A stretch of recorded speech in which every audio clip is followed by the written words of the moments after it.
Heta anha li ser spayner yani nîşangir gelekî film hatine kişandin.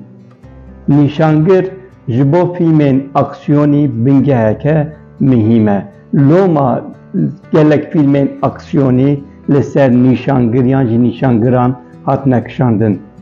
Lê derdê min ne ev ez ê qala filmekî û qala nîşangirek bikim. Helbet em ê nîşangirê Kurd jî bi bîr bînin. Şerê ji bo Sivastopol filmekî Rus e.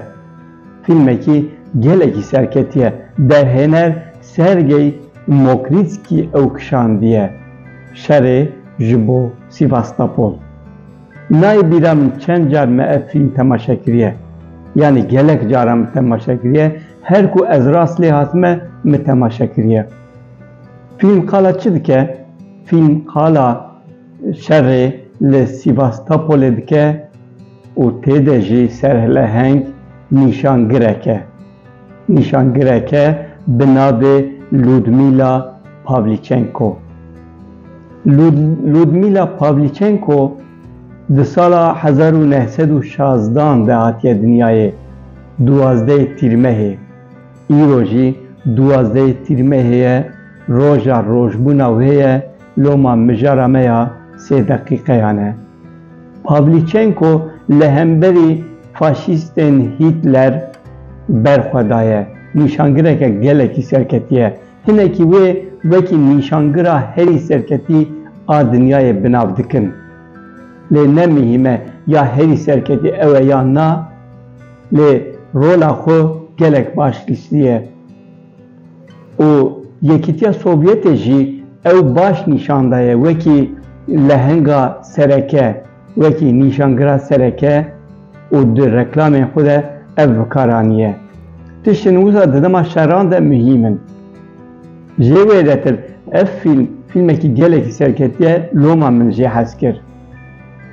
Pavlichenko 1974 de miriye.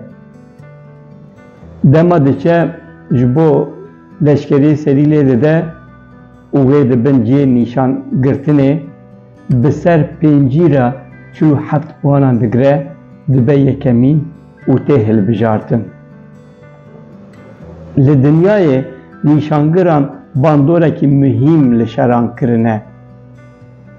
Wekî vê gelek film li ser nîşangiran hene û belgefilm jî hene.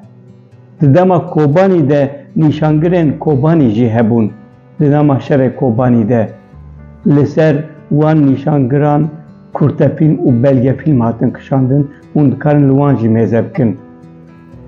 Axirî nîşangirî di nav şeran de cihekî girîng digire. Min ji ber ku ji vê filmê pir hez kiribû û Ludmila Pavlichenko jî îro rojbûna wê bû, me got em vê bixin mijara xwe. Bi taybetî pêşniyaz dikim şerê ji bo Sivastopol filmekî gelekî serketiye dibêje min 317 faşîst kuştin. Nabêje min însan kuştin di filmde, dibêje min faşîst kuştin. Ev jî mihîm e. Filmekî xweş e.